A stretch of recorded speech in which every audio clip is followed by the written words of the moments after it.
Jagalah Allah, engkau akan menghadapi Allah, atau engkau akan mendapatkan Allah di hadapan. Kapan engkau butuh sama Allah, Allah hadir. Allah akan membantu, Allah akan melindungi. Syaratnya engkau jaga Allah gitu. Anaknya sakit parah, kritis, oh anak punya kenalan dokter fulan, ada rumah sakit yang paling bagus. Kemana Allah Azza wa Jalla? Kenapa kita nggak langsung mengatakan ya Allah? Kenapa kita nggak langsung membacakan surat Al-Fatihah, ruqyah buat anak kita? Kita ini benar-benar lebih bersandar kepada sebab, jemaah, daripada kepada pencipta sebab itu.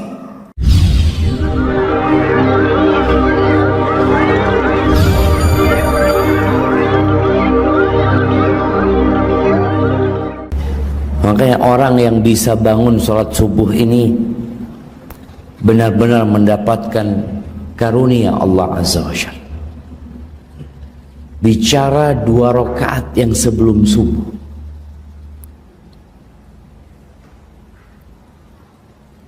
itu kata Nabi SAW, khairun minad dunya wa ma fiha. Masya Allah, Ustaznya suruh geser-geseran aja.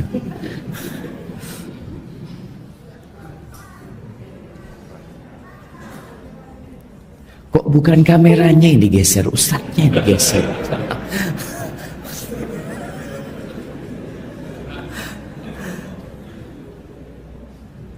Baik, sampai mana kita jemaah? 2 rakaat. Nah, bisa bayangin jemaah, orang itu berangkat ke pasar sebelum subuh, bahkan jam 3, jam 2, pasar itu kadang-kala sudah ramai jemaah. Dapat berapa sih mereka fulus? Anggap dapat 10 juta. Pagi hari itu mereka dapat 10 juta. Sampai pulang dapat 10 juta, itu keuntungannya. Mungkin dia akan berbangga, akan gembira. Padahal 2 rakaat sebelum subuh itu lebih baik daripada gersik dan isinya. Bukan cuma itu, dunia dan isinya. Maka kita harus benar-benar bersyukur kepada Allah atas nikmat hidayah yang diberikan. Allahumma salli wa sallim wa zid wa barik wa an'im ala abdika wa rasulika nabiyyina Muhammadin wa ala alihi wa ashabihi ajma'in. Ya Allah, semoga salawat dan salam, berkah dan nikmat senantiasa Engkau curahkan untuk hamba kekasih-Mu, untuk baginda Nabi kita Muhammad alaihi salatu wassalam, untuk keluarga beliau, untuk istri-istri beliau, untuk putra-putri beliau, dan untuk seluruh sahabat Nabi. Semoga Allah meridhai kita bersama mereka. Amma ba'd, subhanallah, kembali kita berjumpa di Musalla Al-Burhan. Masya Allah jamaah, semoga Allah memberkahi yang membangun musalla ini, menjaga keluarganya dan diterima amalannya. Dan semoga orang-orang yang ikut memakmurkannya mendapatkan bagian pahala. Karena kita tahu pahala membangun masjid, membangun rumah Allah. Man bana lillahi masjidan banallahu lahu baitan fil jannah. Barang siapa yang membangunkan untuk Allah masjid, baik musalla atau masjid jami', maka Allah akan membangunkan baginya rumah di surga Allah Azza wa Jalla. Walau ka mafhasi qata', dalam riwayat lain disebutkan walaupun dia hanya membangun seperti sarangnya burung dara pasir, tempat sujud doang mungkin bagian dia, itu pun dia akan mendapatkan balasan dari Allah Azza wa Jalla. Ahibati fillah, Masya Allah, jazakallah khair.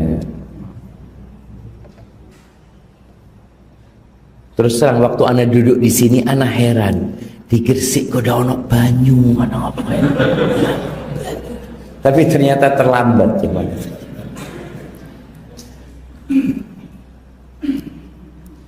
Baik, ahibati fillah.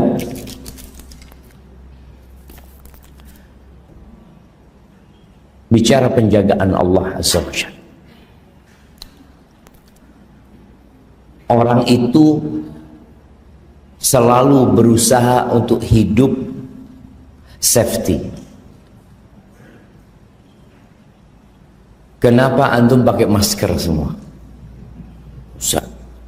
Covid. Iya, betul. Kita pakai masker itu salah satunya untuk menjaga diri dari Omikron. Omikron, tak tahu nanti datang apa lagi ya maaf. Kenapa orang pakai helm? Karena untuk jaga diri gitu. Kenapa kita melihat mobil-mobil yang safety itu mahal? Ada airbag di sini, airbag di sini. Karena manusia itu takut, cuma. Rasa takut inilah yang kemudian mengantarkan manusia membuat alarm di mobil, di motor, karena dia takut. Nanti apa kalau anak sholat, assalamualaikum, assalamualaikum, motor hilang, lu di motornya, dia kan takut gitu jemaah. Membuat orang membikin gembok. Kok bisa orang mikir bikin gembok, bikin kunci? Bahkan kita lihat ada yang menarik di Mushola Burhan ini jemaah. Biasanya kotak amal itu pakai apa? Ya pakai kayu, pakai apa? Di sini pakai berangkas besi. Anak lihat, ini sopo seti ngangkut gitu jemaah. Belum tentu isinya lebih banyak daripada berangkasnya, harga berangkasnya itu jemaah. Tapi semua itu karena rasa takut manusia. Dia kepingin selamat gitu loh, kepingin terlindungi, subhanallah jemaah. Dan kita lihat muncul sekarang asuransi. Kapan muncul asuransi itu jemaah? Ketika rasa takut manusia semakin besar, kekhawatiran dia semakin besar. Pernah ada tukang becak mengasuransikan becaknya aja. Ini kalau beset akan diganti itu. Tidak ada juga. Jadi manusia semakin kaya, semakin dibuka pintu rizki, rasa takutnya itu semakin besar. Bahkan anaknya diasuransikan. Di barat itu tambah ngawur-ngawur yang diasuransikan. Semoga Allah memberikan hidayah kepada kita semua. Jemaah rahimakumullah, boleh kita mencari sarana-sarana perlindungan, penjagaan itu boleh.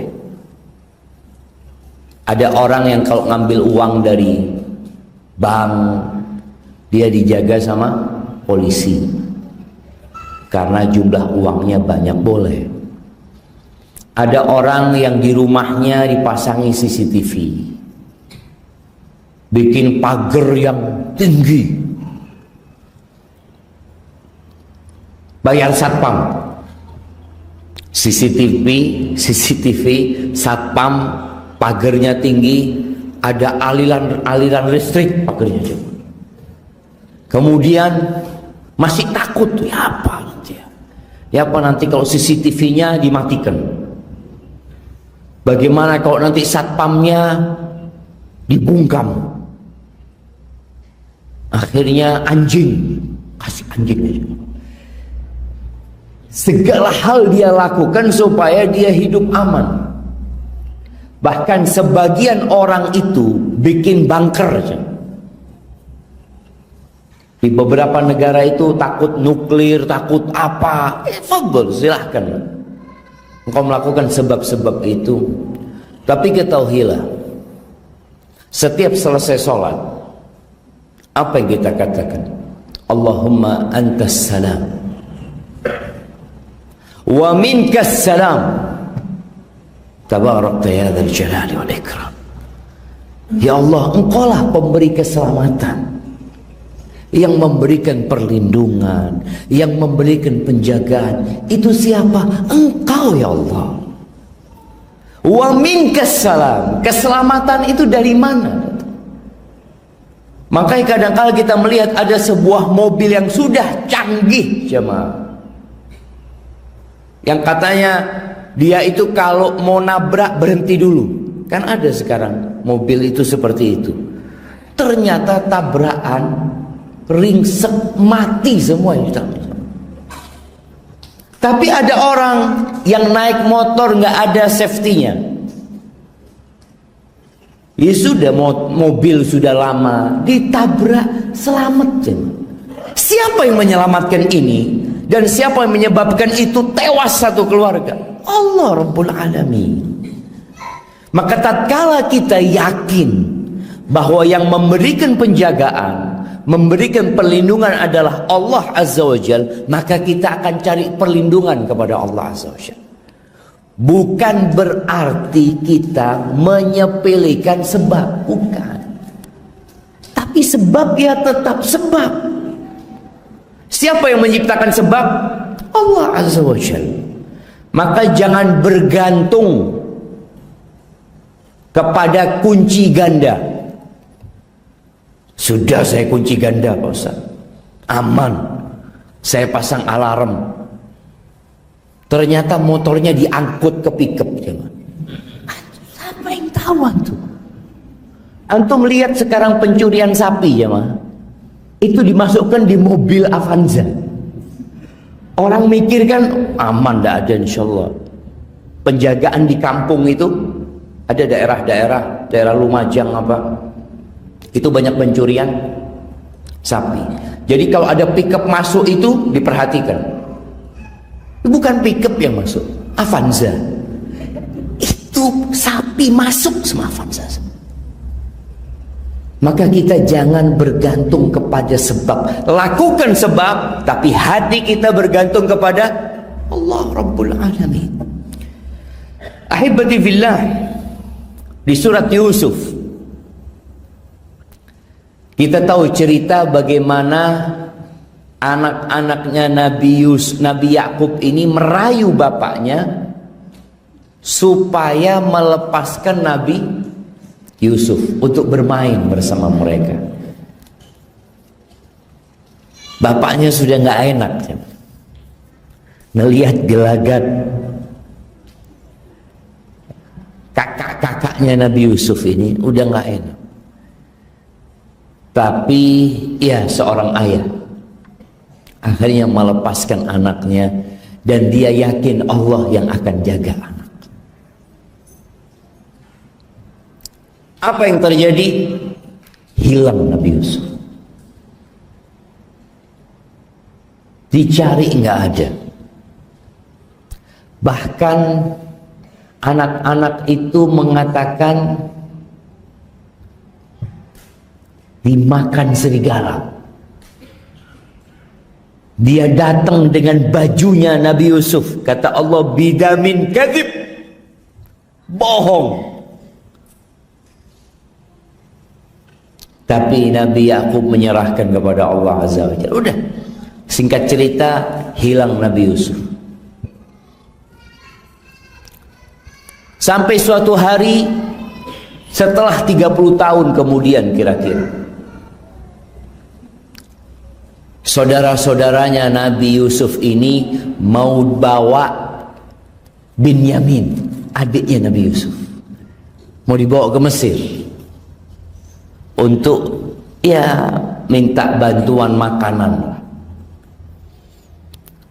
Apa kata Nabi Yakub? Ini akan ada peristiwa lain nih yang mungkin terulang kembali dengan Nabi Yusuf, yang terjadi dengan Nabi Yusuf alaihissalam. Di ayat 64 di surat Yusuf, Nabi Yakub mengatakan, qala hal amanukum alaih illa kama amintukum ala akhihi min qabl. Apakah aku akan merasa aman dengan kalian berkaitan dengan Benyamin ini, sebagaimana aku percaya sama kalian waktu itu dengan Nabi Yusuf? Tapi kata Nabi Yakub, walaupun di hatinya ada ketidaknyamanan dengan anak-anaknya, beliau mengatakan, "Wallahu khairun hafizan wa huwa arhamur rahimin."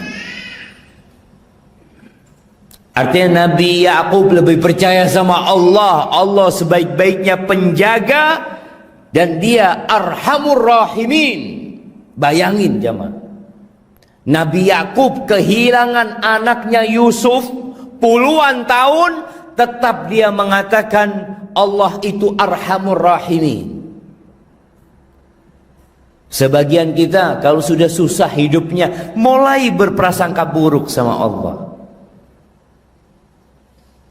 Usahanya gagal, rezekinya sempit. Padahal sholatnya soft pertama.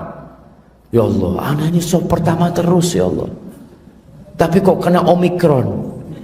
Yang soft terakhir nggak kena Omikron ya Allah. Emangnya urusan kita siapa yang kena dan nggak kena jemaah? Kadangkala muncul prasangka-prasangka buruk. Tapi Nabi Yakub alaihissalam, walaupun sudah kehilangan anaknya Yusuf, beliau tetap mengatakan fallahu khairun hafizan wa huwa arhamur rahimin. Yani Allah itu lebih penyayang daripada orang tua sama anaknya, daripada anak sama orang tuanya, daripada seluruh penduduk bumi ini. Terus apa kita nggak mau titip sama Allah? Kalau kita tahu Allah itu sebaik-baiknya penjaga. Ada tempat penjagaan anak. Sebagian orang kalau mau kerja, anaknya dititipkan di situ. Ada orang yang mau berangkat umroh, anaknya dititipkan kepada neneknya, kakeknya, atau siapalah. Dia kok percaya sama orang itu, tapi sama Allah kok kurang yakin nanti. Maka tolong sebab dijalankan, tapi hati kita bergantung kepada Allah Azza wa Jalla. Katakan fallahu khairun hafizan. Allah sebaik-baiknya penjaga. Wa huwa arhamur rahimin. Dan dia adalah yang paling pengasih di antara yang mengasihi. Terus bagaimana caranya kita untuk mendapatkan penjagaan Allah? Kalau kita mau penjagaan dari manusia, kita kan bisa bilang sama polisi, kita bisa panggil satpam. Tapi kalau Allah untuk menjaga kita gimana caranya? Ini yang akan kita kaji pada kesempatan kali ini. Rasulullah sallallahu alaihi wasallam pernah berpesan kepada sepupunya Abdullah bin Abbas radhiyallahu taala anhuma. Apa kata Nabi kepada sepupunya ini? Ya gulam, wahai bocah, inni u'allimuka kalimat. Wahai bocah, aku akan mengajarkan kepadamu beberapa kalimat, beberapa kata. Ucapan ini membuat seorang jadi konsentrasi. Karena kadangkala kita ngomong sama orang, orang itu nggak nyambung ya. Karena dia sibuk dengan handphonenya, atau dia sedang mikirkan ini itu, lalu apa-apa, ada apa? Nabi SAW sebelum memberikan nasihat, beliau memberikan muqaddimah. Maka kita kalau ngomong sama orang itu kadangkala perlu muqaddimah untuk mempersiapkan hatinya dan akalnya. Kalau sudah siap baru dikasih tahu gitu. Jangan ngomong-ngomong orang belum siap untuk mendengarkan. Maka Nabi SAW mengatakan, ya gulam, wahai bocah, inni u'allimuka kalimat, sesungguhnya aku akan mengajarkan kepadamu beberapa kalimat. Ketika hati sudah siap, Nabi mulai kalimat-kalimat ini. Yang pertama, ihfadillah yahfadka. Jagalah Allah, Allah akan menjagamu. Yang ingin dijaga Allah, jaga Allah azza wajalla. Ihfadillah tajidhu tujahak. Jagalah Allah, engkau akan menghadapi Allah, atau engkau akan mendapatkan Allah di hadapan. Kapan engkau butuh sama Allah, Allah hadir. Allah akan membantu, Allah akan melindungi. Syaratnya engkau jaga Allah gitu. Jadi yang kedua ini penekanan dari Nabi SAW dan penjelasan bagaimana penjagaan Allah buat kita. Kita kalau punya masalah ini dan itu, kita jadi ingat sama fulan. Oh, anak telepon fulan gitu. Insya Allah fulan bisa bantu. Sebagian kita seperti itu. Anaknya sakit, parah, kritis. Oh, anak punya kenalan dokter fulan, ada rumah sakit yang paling bagus. Kemana Allah azza wa jalla? Kenapa kita nggak langsung mengatakan, Ya Allah? Kenapa kita nggak langsung membacakan surat Al-Fatihah, ruqyah buat anak kita? Kita ini benar-benar lebih bersandar kepada sebab, jemaah, daripada kepada pencipta sebab itu, Allah Rabbul Alamin. Terus kata Nabi SAW, idza sa'alta fas'alillah. Kalau engkau mau minta sesuatu, mintalah kepada Allah. Ajarkan kepada anak kita, kalau mau minta sesuatu, minta sama Allah. Nah, kadangkala ayah, aku kepingin motor, aku kepingin sepeda, aku kepingin ini, aku kepingin ini. Nah, engkau kalau kepingin apa-apa, minta sama Allah saja.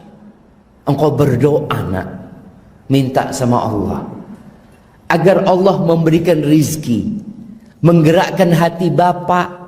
Bapak bisa beli hadiah buat engkau. Tapi kalau mintanya sama siapa? Sama Allah.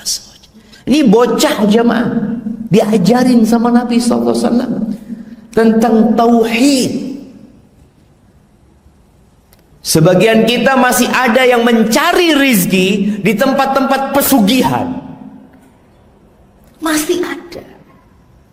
Padahal Nabi mengajarkan, engkau mau minta apa sih? Kepingin rizkinya luas, kepingin usahanya lancar, kepingin anaknya diterima di sekolah favorit, minta sama Allah azza wa jalla. Wa idza sta'anta fasta'in billah. Kalau engkau hendak meminta pertolongan, engkau butuh dengan bantuan, mintanya sama siapa? Sama Allah azza wa jalla. Allahumma a'inni ala dzikrika wa syukrika wa husni ibadatik. Setiap sholat kita mengatakan wa iyyaka nasta'in, dan hanya kepadamu kami meminta pertolongan ya Allah. Sudahkah kita menjalankan nasihat Nabi SAW ini?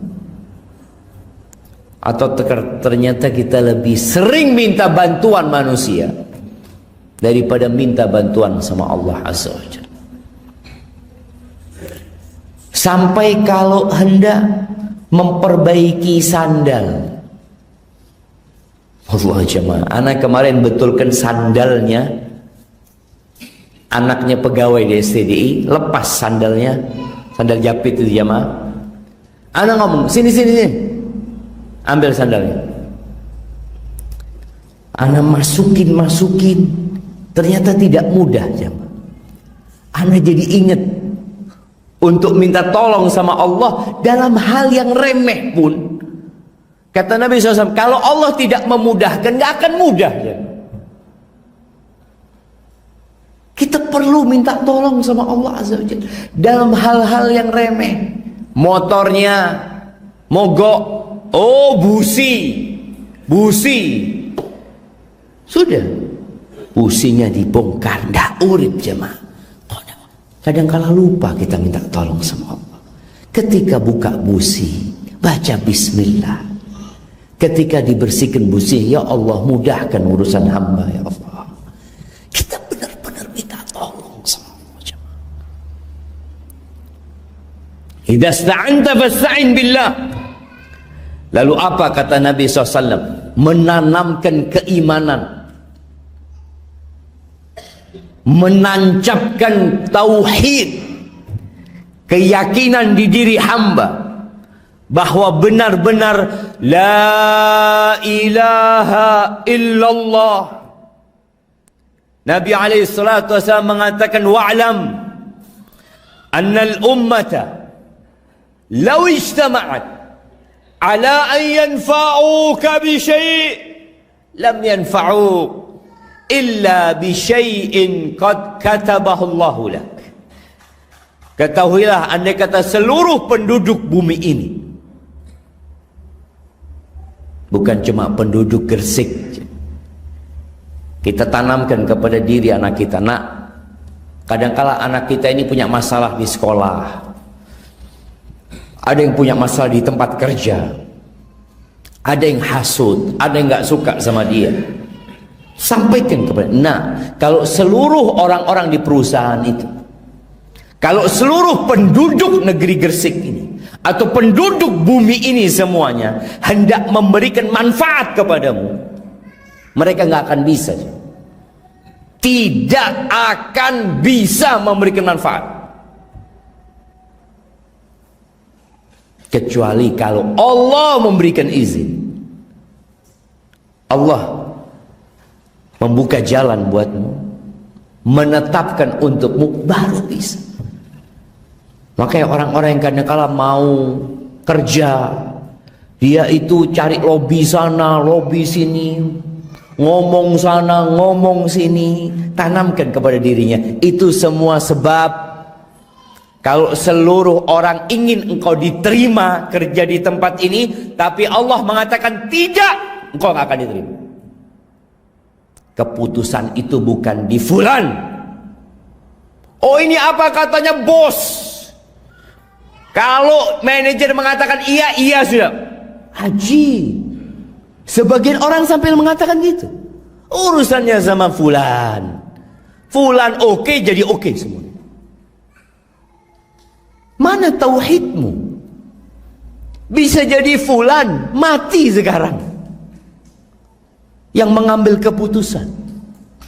Boleh jadi dia kena stroke dan dia tidak bisa mengambil keputusan. Maka ingat, Allah walau ijtama'u ala an yadurruk bi syai', andai kata mereka kumpul untuk memberikan bahaya kepadamu, untuk menyakitimu, untuk mengganggumu, lam yadurruk, mereka tidak akan dapat memberikan bahaya kepada dirimu kecuali Allah sudah menentukannya untukmu.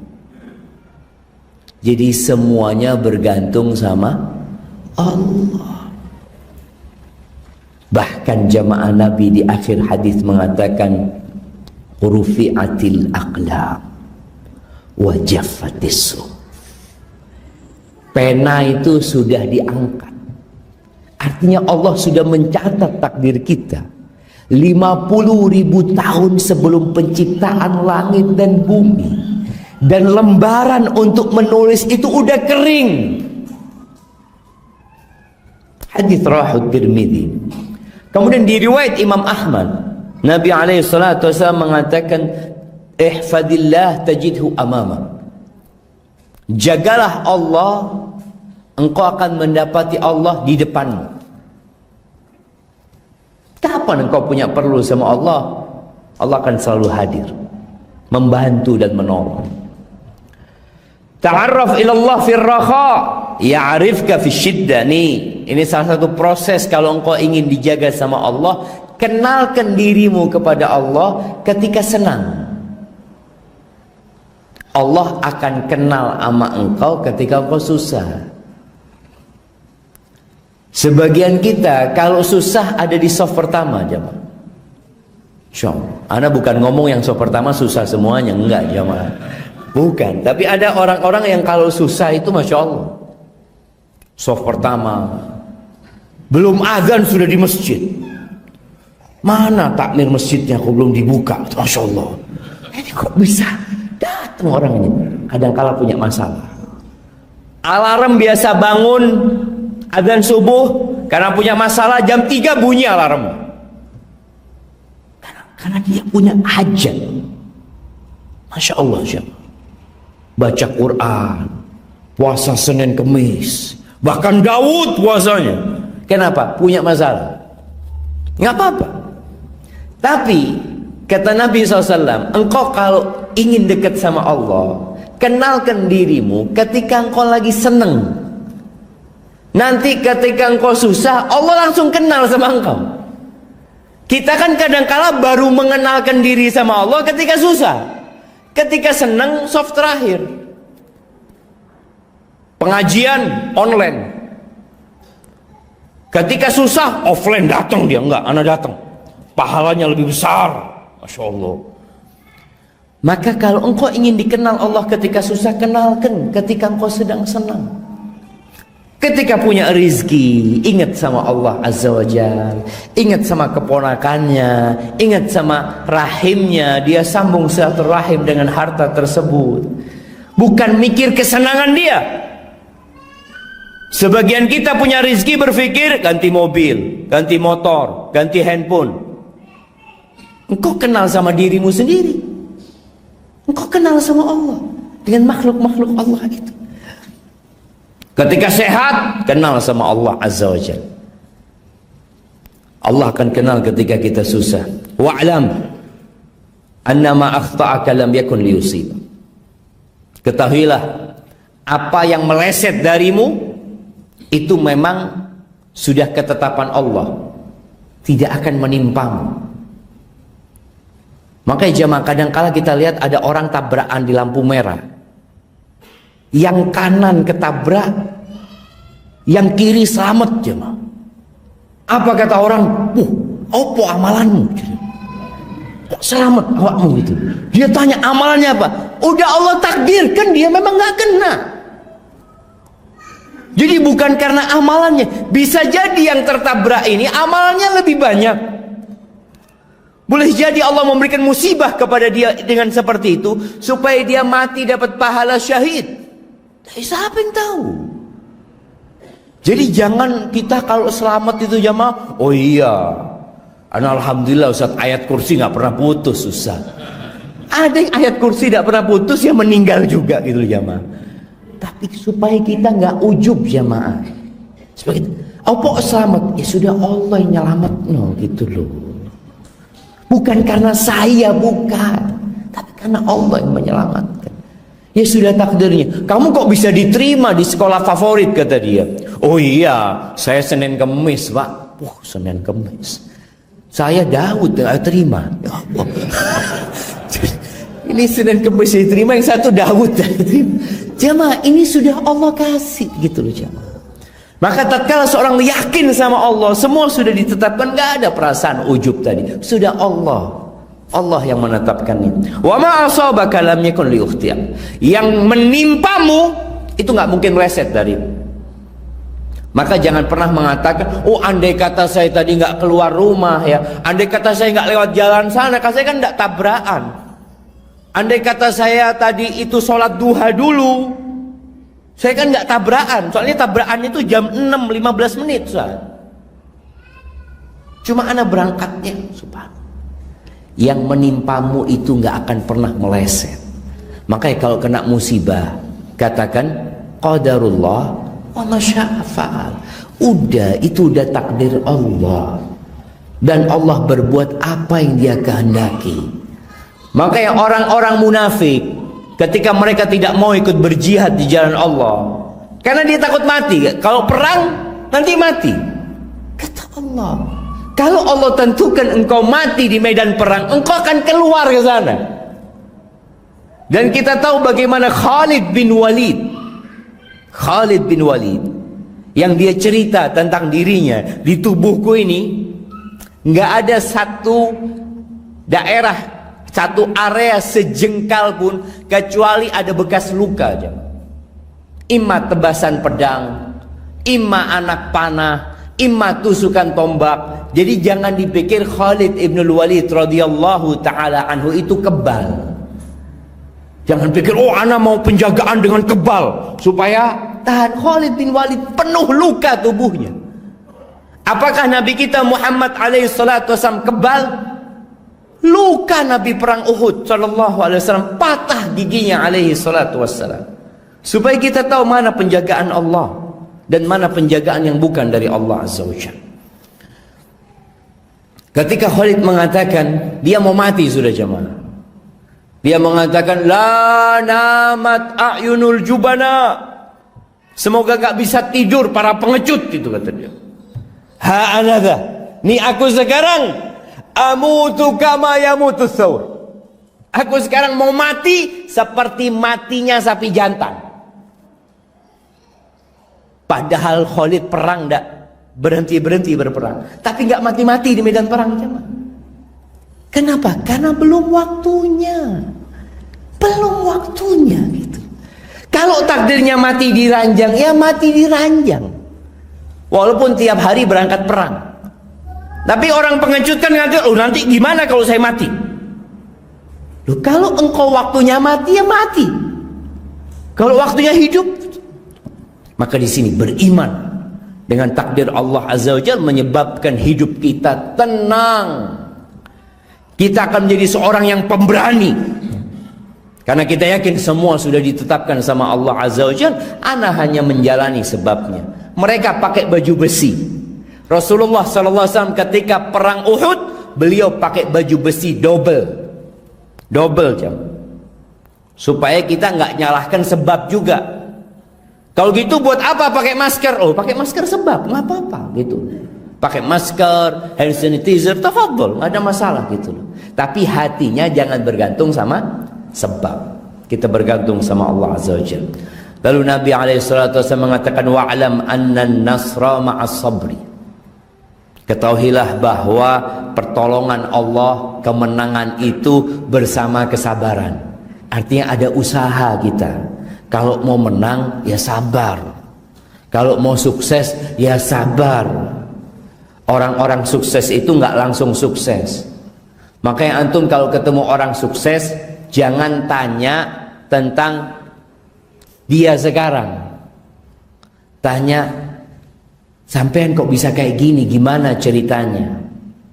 Yang pertama katakan alhamdulillah, yaitu sudah semua takdir Allah azza wajalla. Tapi ada sebabnya. Apa sebabnya? Kata Nabi SAW, ma'as sabri, sabar. Orang yang sukses urusan dunia, ya sabar jemaah. Wa annal faraja ma'al karb, dan bahwasanya solusi itu akan datang bersama ya bencana, dengan petaka. Jadi kita yakin ketika ada petaka, ada masalah, oh ada solusi. Karena Allah berjanji itu, wa anna ma'al usri yusra, dan bersama kesulitan ada kemudahan. Orang kalau yakin dengan kalimat-kalimat yang Nabi SAW ajarkan ini, maka insya Allah dalam kondisi seperti apapun dia akan tetap berbaik sangka sama Allah azza wa jalla, dan dia akan selalu dalam penjagaan Allah azza wa jalla. Ahibati fillah, jadi menjaga Allah adalah dengan menjaga perintahnya, menjaga larangannya jangan dilanggar, menjaga aturan-aturan Allah azza wa jalla, hukum-hukum Allah azza wa jalla dijaga. Karena kadangkala dalam kehidupan rumah tangga terjadi keributan gara-gara mereka tidak menjaga Allah azza wa jalla. Sang suami tidak menjalankan tugasnya, dan sang istri tidak memberikan hak-hak suaminya. Ini bicara kalau ingin rumah tangga yang harmonis. Ya apa Ustaz ya, kepingin rumah tangga yang dijaga sama Allah, ya jaga Allah Azza wa Jalla.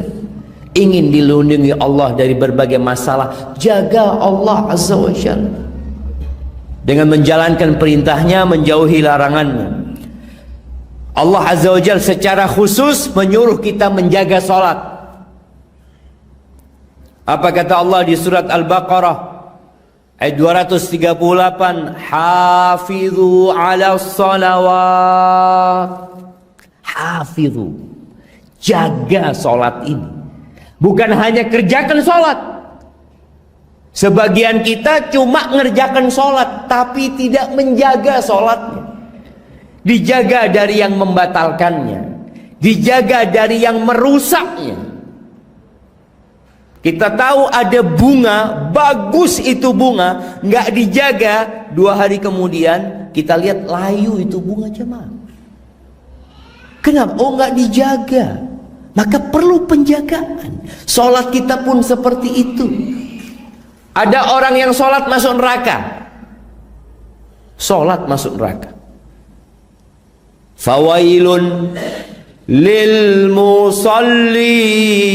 Wail buat orang salat. Ini orang salat, wail masuk neraka.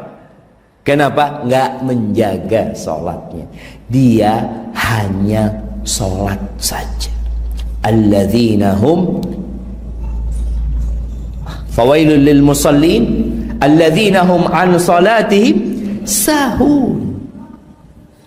Dia salat kalau punya waktu. Kita lihat orang-orang kalau kerja dijaga, jam kerja nggak pernah telat dia jamaah.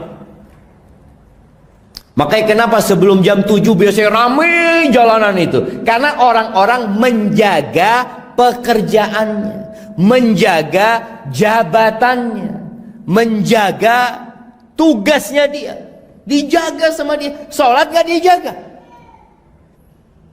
tolong dijaga. Salat ini dari sisi rukun, syarat, wajibnya dijaga, kekhusyuannya juga dijaga. Wassalatil wusta. Ternyata ada salat khusus yang lebih harus dijaga. Salat apa? Salat wusta itu jamaah. Nah, salat asar. Baik, fadhal. Ada pendapat lain? Salat subuh, masya Allah.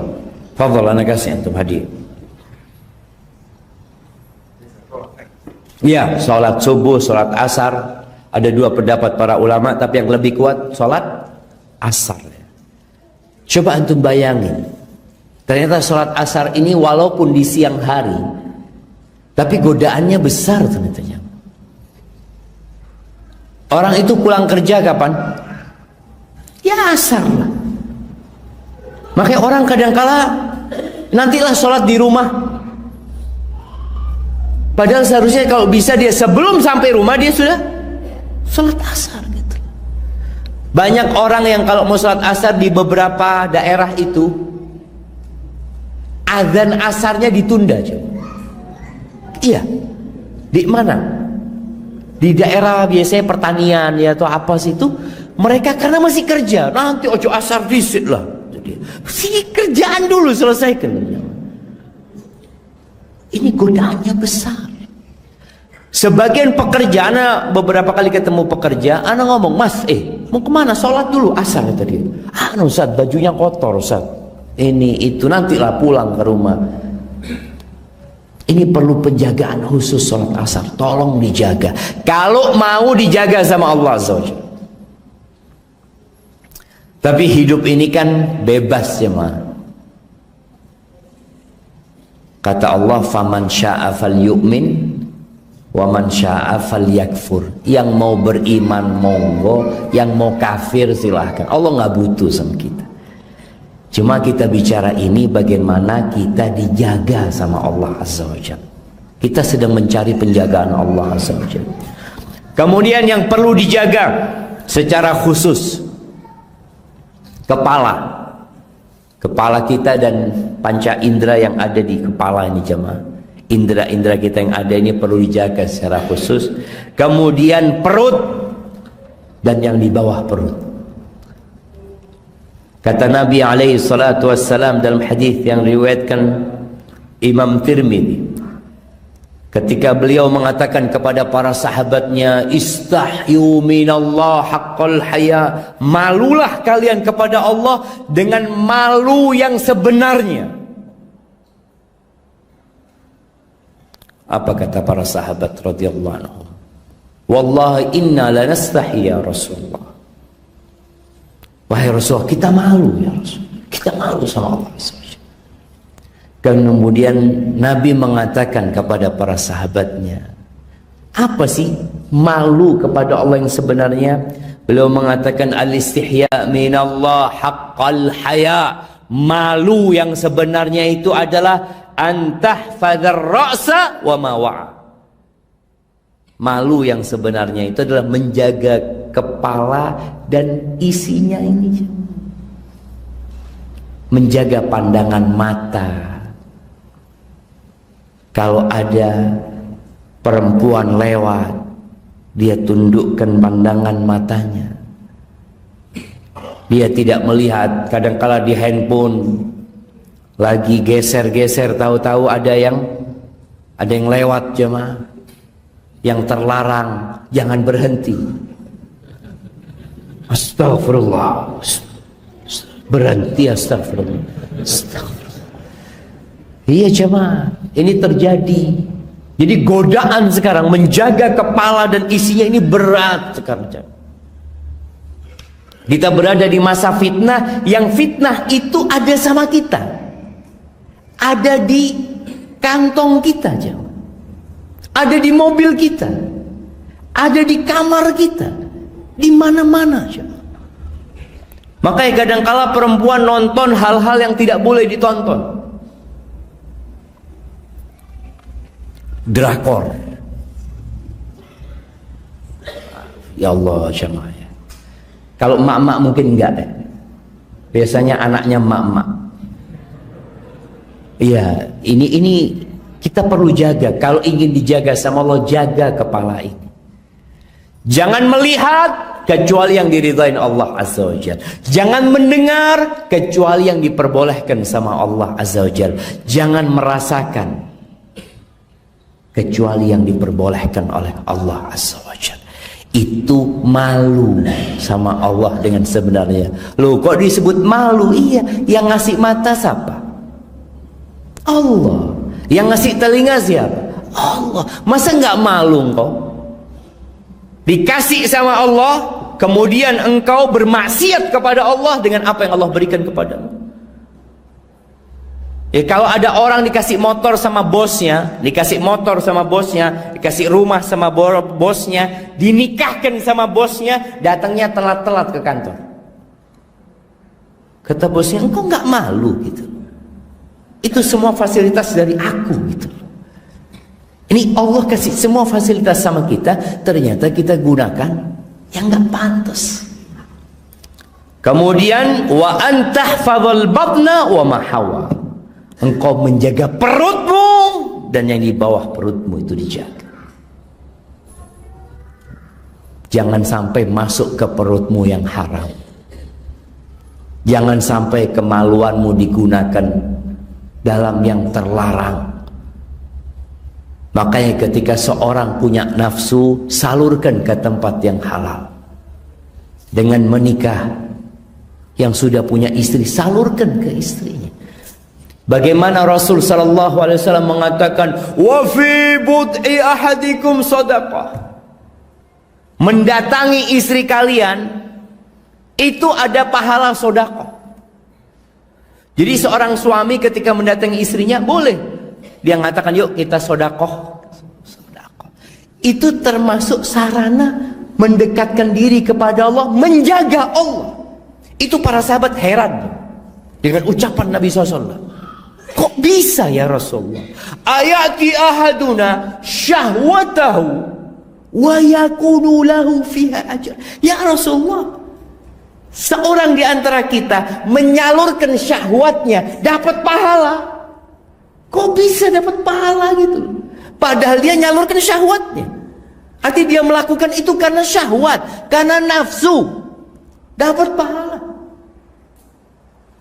Apa kata Nabi SAW? Ara'aitum law wada'aha fi haram akana alaihi wizr. Menurut kalian gimana kalau dia salurkan syahwatnya di tempat yang haram? Dapat dosa nggak dia? Ya dapat dosa ya Rasulullah. Begitu pula ketika dia salurkan di tempat yang halal, ya dapat pahala gitu. Maka ini termasuk menjaga. Tolong dijaga. Nggak ada alasan buat seorang laki-laki berzina, nggak ada alasan. Ustaz, fitnah ini dan itu. Allah memberikan jalan yang halal, engkau melakukan yang haram. Maka Allah sebutkan di antara sifat orang-orang beriman, walladzina hum li furujihim hafizun. Mereka adalah orang-orang yang menjaga kemaluan mereka. Jemaah, ini sampai jam berapa? Karena saya tidak ngelihat jam di sana itu biasanya musola itu ada jamnya gitu jemaah. Jadi jamaahnya ngelihat jam ini. Nah, mana? Berapa menit lagi? 15 menit. Materi 15 menit lagi. Oh ya, alhamdulillah jemaah. Ana izin minum dulu jemaah.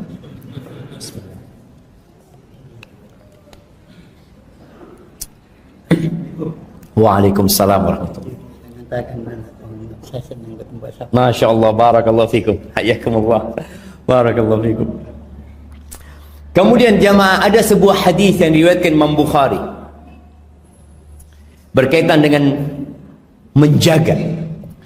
Apa kata Nabi SAW? Man yadmanu li ma baina lihyaihi wa ma baina rijlaihi adman lahul jannah. Ini jaminan. Jaminan dari Nabi SAW. Barang siapa yang menjaminkan buat aku yang di antara dua rahangnya. Apa yang di antara dua rahang kita? Lisan. Tadi menjaga kepala termasuk menjaga lisan. Yang menjamin menjaga lisannya dan menjaminkan buat aku yang di antara kedua kakinya, kemaluannya, adman lahul jannah, aku jaminkan surga. Tolong dijaga, berat jemaah. Jadi nggak ada sesuatu yang lebih pantas untuk dipenjara, lama lebih daripada lisan kita. Makanya ustadz itu kalau banyak ngomong banyak salah. Makanya harus selalu berhati-hati. Apalagi kalau kita ngomongnya kadangkala ke timur ke barat. Ngobrol dari habis isya sampai malam. Kita lihat banyak kafe-kafe yang buka habis isya. Ini mungkin kita bisa beri arahan kepada mereka. Kalau buka kafe ba'dal maghrib, isya tutup. Loh, kenapa? Nabi SAW itu membenci tidur sebelum isya dan ngobrol setelah isya. Kenapa? Kalau orang ngobrol ba'dal isya itu nggak ada waktu berhentinya dia. Kalau ngobrol ba'dal maghrib dengar azan, azan berhenti. Tapi kalau ngobrolnya ba'dal isya, kapan dia berhenti? Subuh. Kalau tidak ngantuk yang membuat mereka berhenti. Maka hati-hati, jaga lisan kita dan jaga kemaluan kita. Kemudian ahibati fillah, kalau kita menjaga Allah Azza wa Jal dengan melaksanakan perintahnya, menjauhi larangannya, menjaga aturan-aturan dan hukumnya, Allah akan berikan penjagaan kepada kita dua model penjagaan. Yang pertama adalah penjagaan dalam keimanan kita. Dan ini penjagaan yang penting jemaah. Orang kalau kehilangan motor, insya Allah dia bisa beli yang lebih bagus.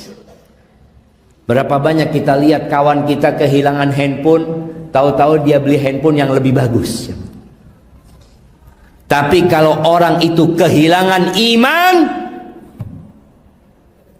habis. Mau kaya raya, kata Allah, ulaika kal an'am. Mereka seperti binatang. Orang kalau sudah kehilangan keimanan, kata Allah, innal ladzina kafaru yatamatta'un wa ya'kulun kama ta'kulul an'am wan naru mathwal lahum. Orang-orang kafir itu bersenang-senang hidupnya, mereka berwisata kuliner, makan seperti makannya binatang ternak, dan neraka tempat mereka. Maka ini penjagaan keimanan. Bagaimana seorang itu jadi istiqomah, bagaimana seorang itu diselamatkan dari perbuatan kemaksiatan. Niat berbuat dosa, ingin bermaksiat tapi dijaga sama Allah, nggak jadi kita berbuat kemaksiatan. Ini penjagaan Allah yang paling pentingnya. Buat kita, buat anak kita. Anak-anak kita memang mungkin bukan orang kaya, memang bukan orang sukses, mungkin tidak dipandang sama masyarakat, tapi mereka dijaga sama Allah dalam keimanan mereka. Urusan dunia, kata Nabi SAW, innallaha yu'ti dunya man yuhib wa man la yuhib. Allah berbagi dunia ini kepada semua orang. Allah suka sama orang, Allah kasih dunia. Allah nggak suka, Allah kasih dunia. Wala yu'til iman illa man yuhib. Tapi Allah tidak berbagi keimanan kecuali kepada orang yang Allah cintai. Kalau antum dijaga bisa sholat malam, Masya Allah. Makanya bagaimana ketika seorang mengadu kepada salah satu ulama ussalaf, kepada Sufyan ats-Tsauri atau yang lainnya, dia atau Fudail bin Iyad, dia mengatakan, aku ini kok nggak bisa sholat malam gitu loh. Orang-orang bisa sholat malam, bangun sebelum subuh, mereka bisa 11 rakaat, bisa 9 rakaat, bisa 7 rakaat, bisa 3 rakaat, ana wala rakaat. Kenapa gitu loh aku? Padahal alarm sudah hidup, kopi sudah di termos. Kalau main nonton bola bangun, kalau sholat nggak bisa bangun. Bayangin, ada orang seperti itu. Dia kalau nonton bola, ya Allah, tangan aja. Nobar, antum bisa ngelihat orang-orang itu nobar. Jam 3 malam, jam 2 malam, nobar. Sehat. Tapi coba, Mas, ayo tahajud. Tahajud enggak sih. Kenapa nih orang nggak bisa sholat malam? Karena nggak dijaga sama Allah. Karena dia nggak menjaga Allah Azza wa Jalla. Maka dikatakan kepada dia, kabbalatka dzunubuka. Engkau tuh nggak bisa sholat malam karena dibelenggu dengan dosa-dosamu gitu. Berapa banyak orang yang nggak bisa sholat ke masjid padahal rumahnya dekat masjid. Yang 100 meter dari masjid bisa ke masjid, yang 10 meter dari masjid gak ke masjid. Kalau secara logika, lu seharusnya yang gak ke masjid itu yang 100 meter kan jauh, atau yang 500 meter. Karena ada orang-orang yang tidak dijaga sama Allah. Maka bentuk penjagaan Allah, dan ini penjagaan yang paling kita perlukan adalah iman kita dijaga. Kita dijauhkan dari perbuatan-perbuatan maksiat. Kita benci dengan perbuatan dosa. Tuh di antara doa Nabi SAW, Allahumma habib ilainal iman wa zayyinhu fi qulubina. Ya Allah, cintakan kepada kami dengan ketaatan. Wa karrih ilainal kufra wal fusuqa wal isyan waj'alna minar rasyidin. Dan bencikan kepada kami kekufuran, kefasikan, dan kemaksiatan, dan jadikan kami orang-orang yang mendapatkan petunjuk. Allah waliyul ladzina amanu yukhrijuhum minadh dhulumat ilan nur. Allah itu kekasihnya orang-orang yang beriman. Apa yang Allah lakukan? Allah mengeluarkan orang-orang beriman itu dari kegelapan menuju kepada cahaya. Ini salah satu penjagaan Allah Azza wa Jalla. Model penjagaan yang kedua adalah penjagaan dalam fisik kita, dalam raga kita, yang kita lebih sering peduli dengan itu. Perempuan-perempuan peduli dengan penjagaan wajahnya. Kenapa banyak tempat apa? Perawatan wajah. Dia ingin dijaga supaya tetap muda umpamanya, nggak ingin penyakitan. Yang tua-tua kepingin juga supaya terus sehat fisiknya, terus bisa mendengar, bisa melihat, bisa berbicara. Bagaimana kepingin dijaga anak-anaknya sukses dalam urusan dunianya, itu juga Allah akan berikan. Kalau kita menjaga Allah, Allah akan jaga iman kita, akan jaga dunia kita. Bagaimana Allah menjaga Nabi Ibrahim ketika dilemparkan ke api? Apa yang diucapkan Nabi Ibrahim waktu dilemparkan ke api? Siapa yang tahu? Angkat tangan, baru jawab. Ya naru kuni bardan wassalaman ala Ibrahim. Itu Allah katakan kepada api. Tapi yang Nabi Ibrahim katakan apa? Apa yang Nabi Ibrahim ucapkan? Ini berikan kepada beliau. Nah, jamaah, apa yang diucapkan Nabi Ibrahim waktu dilemparkan ke api? Itu Nabi Adam. Nah, iya, doanya Nabi Adam itu, Rabbana walamna anfusana. Nabi Ibrahim, jamaah,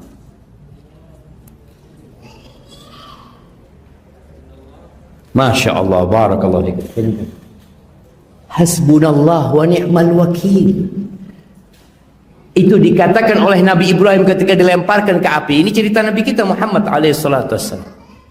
Hasbunallah wa ni'mal wakil. Cukup Allah. Allah sebaik-baiknya penolong. Cukup Allah. Apa yang terjadi, jemaah? Sesuatu yang tidak masuk akal. Kalau secara logika orang akan menunggu, mungkin ada angin yang mematikan api tersebut, mungkin akan ada salju yang turun, ada hujan yang turun. Allah mengatakan seperti tadi yang disebutkan, ya nar kuni bardan wassalaman ala Ibrahim. Wahai api, jadilah engkau dingin dan keselamatan buat Nabi Ibrahim. Ada seorang bocah yang dibunuh, kemudian ada bangunan yang diperbaiki. Kalau kita lihat tiga-tiganya itu adalah salah satu bentuk penjagaan Allah. Allah kirimkan Nabi Musa sama Khidir. Bagaimana yang ini kapalnya dilobangin, itu penjagaan loh jemaah. Bagaimana yang ini dimatikan, mungkin orang tua ngeliat, Allah anakku kok mati, padahal itu penjagaan Allah. Dengan matinya anakmu, engkau nggak jadi kafir. Yang satu, bagaimana bangunan itu diperbaiki, ternyata punya anak yatim, 2 anak yatim di kota. Kenapa kok sampai Allah kirim Nabi Musa dan Khidir memperbaiki bangunan 2 anak yatim? Apa penyebabnya? Anak kasih hadiah. Masya Allah, bapaknya namanya Soleh. Barakallahu fikum. Naam, kata Allah, wa kana abuhuma salihan. Bapaknya orang soleh. Jadi antum kalau mau dijaga anak-anaknya, jadilah orang soleh. Insya Allah anaknya dijaga sama Allah. Baik, kita masuk ke sesi tanya jawab. Bismillah. Ana melihat tidak ada pertanyaan yang sampai ke meja ana. Tafadhol jamaah. Untuk para jemaah yang mau bertanya. Ya, sebelah sini. Mungkin mic-nya bisa. Bismillah.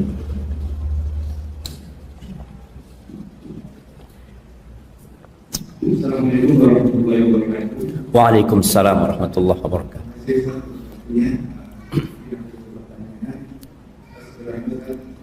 Tadi Ustaz Alex mengatakan kita harus sering minta kepada Allah. Cuma perlu kita sadari bahwasanya kita sebagai manusia yang lemah, menurutkan dosa, kadang kita minta itu sendiri malu kan.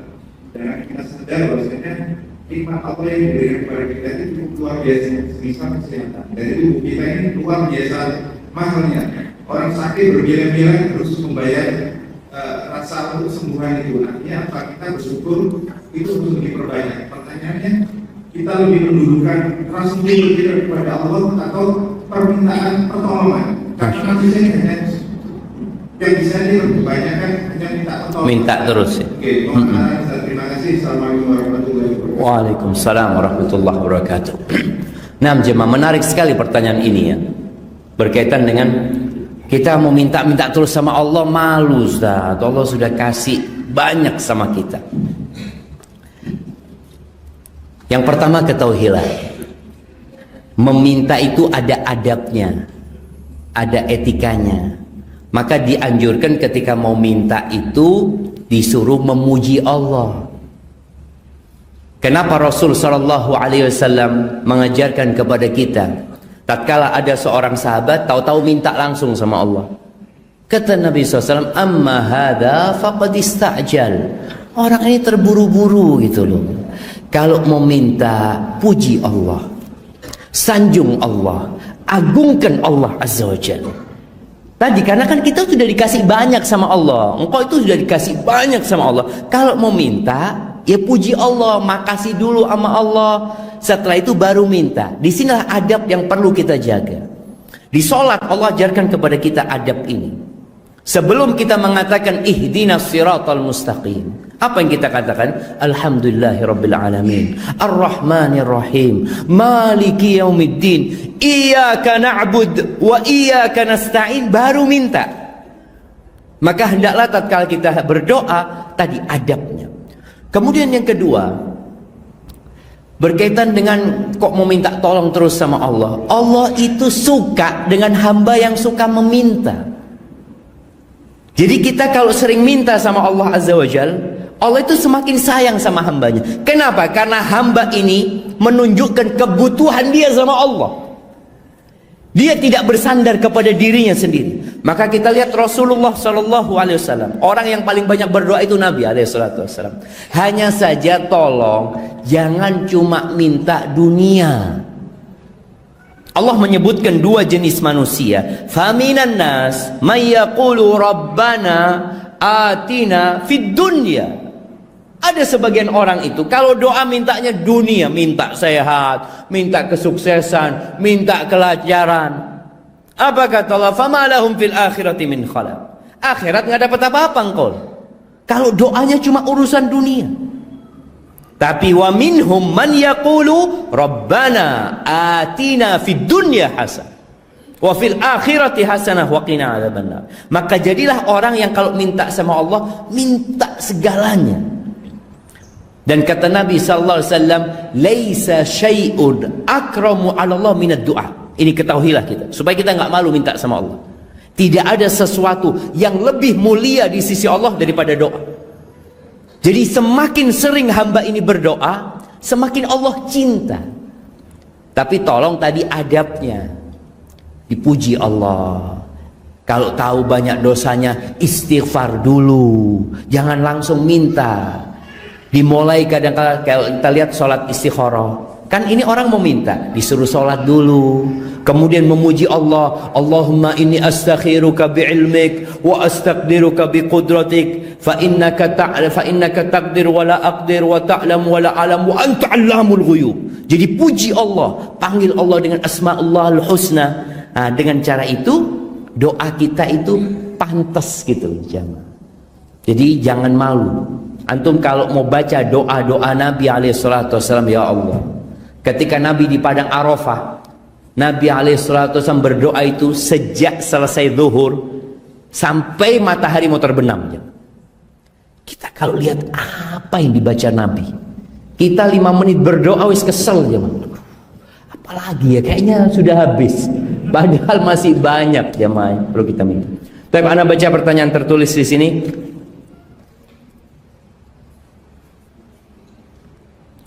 Bagaimana sikap ana ketika menjumpai imam sholat yang menjamak sholat ketika hujan gerimis? Ya kalau antum mau jamak, tafadhal. Tafadhal. Jadi jamaah memang Rasul sallallahu alaihi wasallam itu pernah menjamak sholat maghrib dan isya tanpa ada hujan. tanpa ada yang menakutkan. Ini dalam hadis riwayat Imam Muslim, hadis Ibnu Abbas atau Ibnu Umar, ditanya, kenapa Nabi melakukan hal itu? Liya'laman nas anna laisa fi dinina haraj, agar orang tahu bahwasanya agama kita ini nggak ada yang sulit. Boleh jadi itu imam ketika sholat karena gerimis, dia berpikir biasanya bentar lagi deres. Karena kadangkala awalnya kan gerimis, tapi kadangkala asar sudah mulai zuhur dia lihat gerimisnya, biasanya hujannya sampai asar biasanya Ustaz. Mungkin itu. Maka antum mungkin bisa tanya sama imamnya. Pak Imam, kenapa kok kan gerimis ya? Kok dijamak sholatnya? Ingat jamak bukan dikosor ya. Jamak ini. Maka jamak itu diperbolehkan kalau ada hajat sebenarnya. Walaupun kalau kita lihat gerimis ya bukan termasuk hajat. Kalau hujan itu baru seperti itu. Nah mungkin ada hal-hal yang menyebabkan dia menjamak, bisa ditanyakan. Barakallahu fikum. Jika suami, anak kayaknya minum dulu ini jamaah.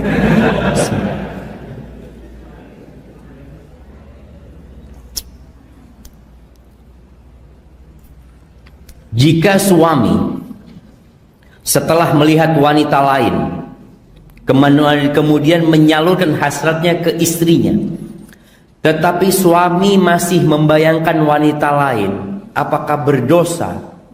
Iya, dosa.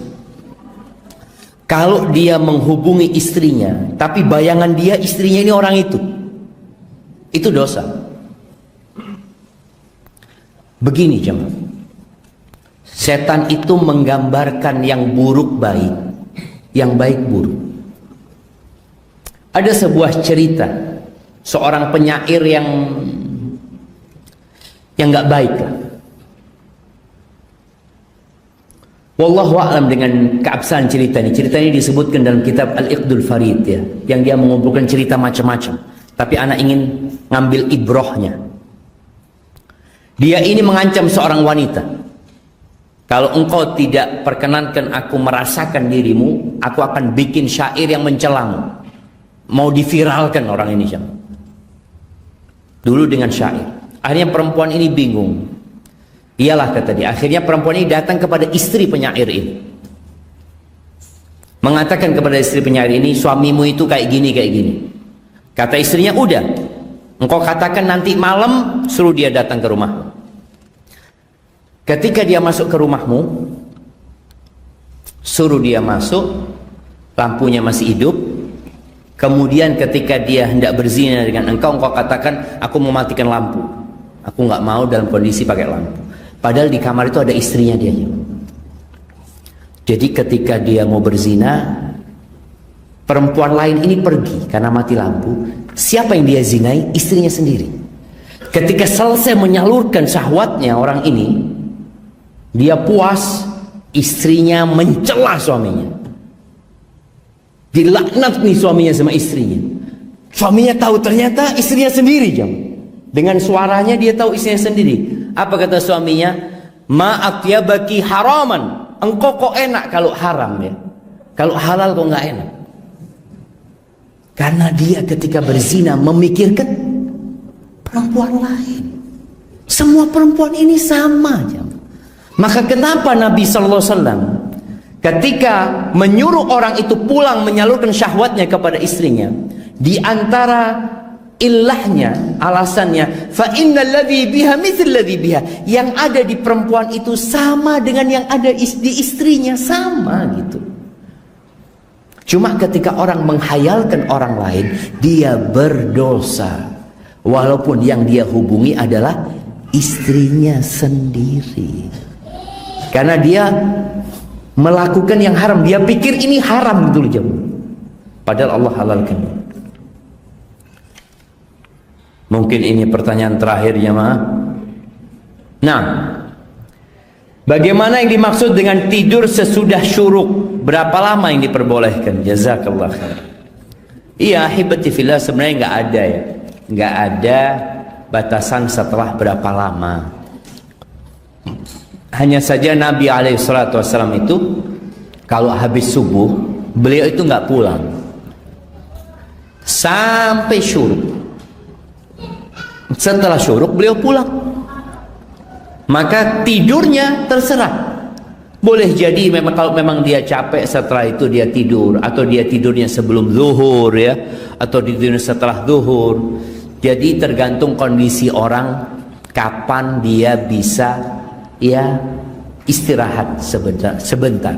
Ini tentunya jamaah kalau kita lihat malam hari, Masya Allah udah habis pertanyaannya.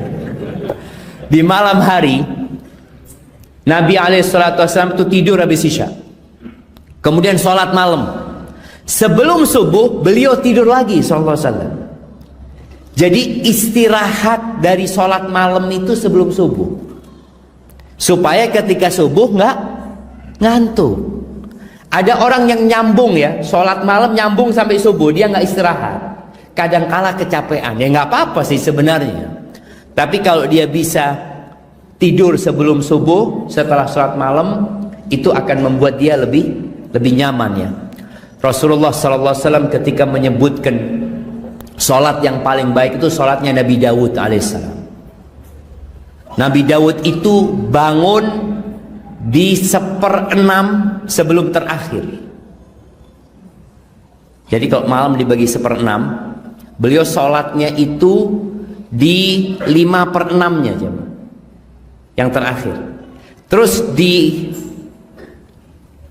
6/6-nya itu beliau tidur. Jadi kan kalau bicara sepertiga malam itu dibagi dua, sepertiga buat sholat, sepertiga buat tidur gitu loh. Jadi itu membuat orang, kita lihat Nabi Dawud SAW kuat jam. Beliau tuh puasanya sehari puasa, sehari nggak puasa, fisiknya kuat. Jadi tetap ada sebab ya. Ada usaha tadi supaya kita seger subuhnya, paginya kerja nyaman. Usahakan kalau sholat malam itu sebelum subuh istirahat. Pas waktu adzan bangun lagi untuk 2 rakaat sebelum subuh, lalu sholat subuh. Jadi yang tadi mau tidur setelah syuruk sebenarnya bebas, nggak apa-apa gitu loh. Tapi jangan tidur setelah subuh langsung. Hadza wallahu a'lam bishawab. Itu yang dapat Anda sampaikan. Kurang lebihnya mohon maaf. Yang benar dari Allah, yang salah dari diri Anda pribadi. Allah dan Rasulnya terbebaskan dari kesalahan itu. Subhanakallahumma wa bihamdika asyhadu an la ilaha illa anta astaghfiruka wa atubu ilaik. Assalamualaikum warahmatullahi wabarakatuh.